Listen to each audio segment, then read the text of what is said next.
So a while back, a friend of mine DM'd me on Instagram asking me some questions about Major League Soccer, and since you guys have been asking me to make a video about Major League Soccer for like the longest time now, this felt like the perfect opportunity. So in this video, I'm gonna run through all his questions about the league and answer them. And yes, there will be a portion dedicated to expansion, even though I said I wasn't gonna make an MLS expansion video, but you guys really wanted one, so I am a man of the people. You're getting what you want. You're welcome. Question 1. Should MLS stop at 30 teams like the NBA and MLB, or 32 teams like the NFL and NHL?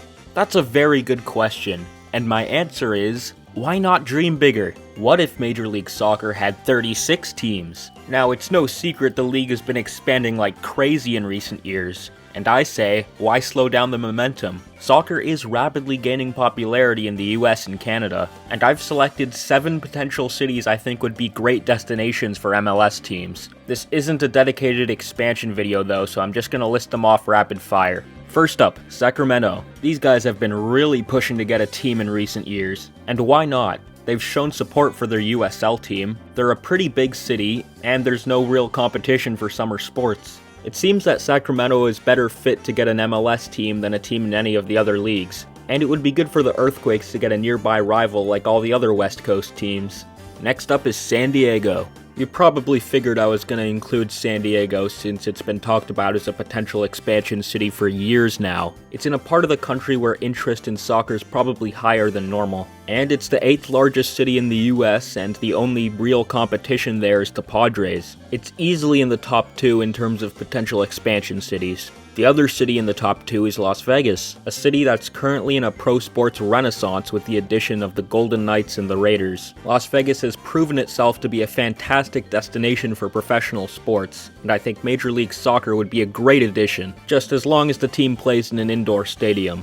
Next is Edmonton. You know I had to include at least one Canadian city. So you may be wondering, why Edmonton in particular? Well, Edmonton actually finds itself in a quite unique position. Edmonton lost their Canadian Premier League team last year, which means they're in the market for a pro soccer team. Toronto, Montreal, and Vancouver already have MLS teams, and although Calgary and Ottawa are both bigger than Edmonton, they already have CPL teams. So if any Canadian city were to get an MLS team right now, Edmonton makes the most sense. Next is Phoenix. Fun fact, Phoenix is the biggest city in the US that doesn't have an MLS team. It's a big metro area and it's continuing to grow. The timing feels right for an MLS team here, and Phoenix, like some of the other cities I've mentioned so far, already has a USL team, but I'm assuming you knew that. And like Las Vegas, if an MLS team comes to Phoenix, they're definitely going to need an indoor stadium. Next is Oklahoma City.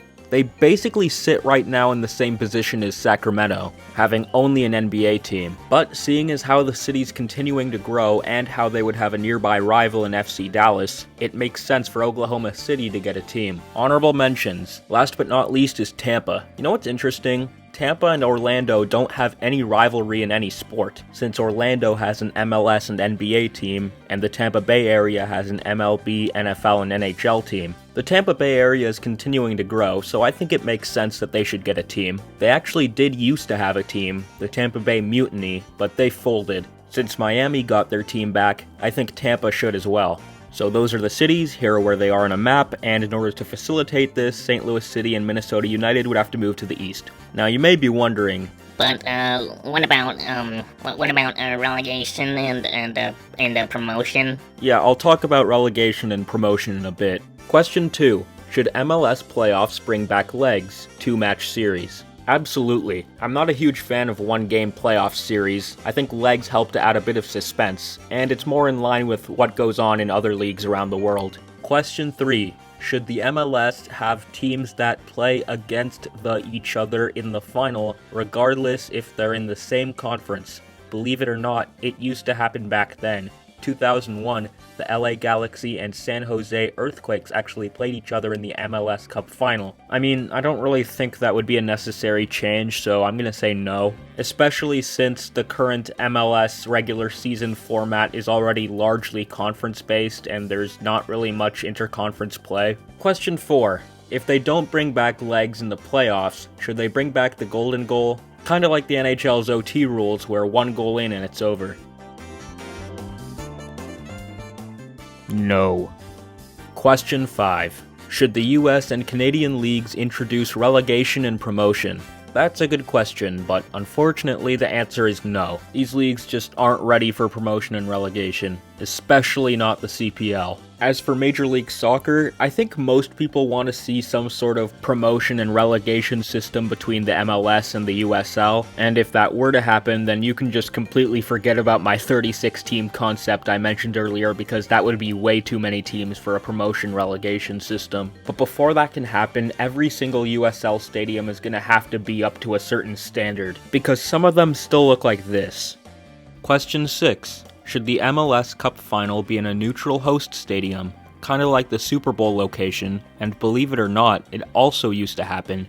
In 2010, the final was played in Toronto, with FC Dallas playing against Colorado Rapids. I'm not really a huge fan of neutral stadiums in general, so I'm gonna say no. Question 7. Which cities do you think should have an MLS team? Well, I already answered this, and I agree with all of your picks except for Calgary for the reasons I mentioned. I don't think that city's ready for 2 pro soccer teams. Last but not least, question 8. What do you think MLS should have and should not have for it to be a good soccer league? That's a very good question. I think that Major League Soccer in general has done a lot of great things over these past 2 decades. MLS has gone from an afterthought league that nearly went bankrupt to a league that is thriving with 29 teams and more to come, and that cities are willing to build soccer-specific stadiums for. Good policies like the designated player rule have allowed MLS to remain competitive by bringing in big names from overseas. But as for what I think the league should do to improve, number 1, market their stars more. It's no secret that MLS doesn't have the best players in the world, and that's a disadvantage they're going to continue to have for a long time. But that doesn't mean they can't do more to market their big stars. The NBA and NFL do that a lot,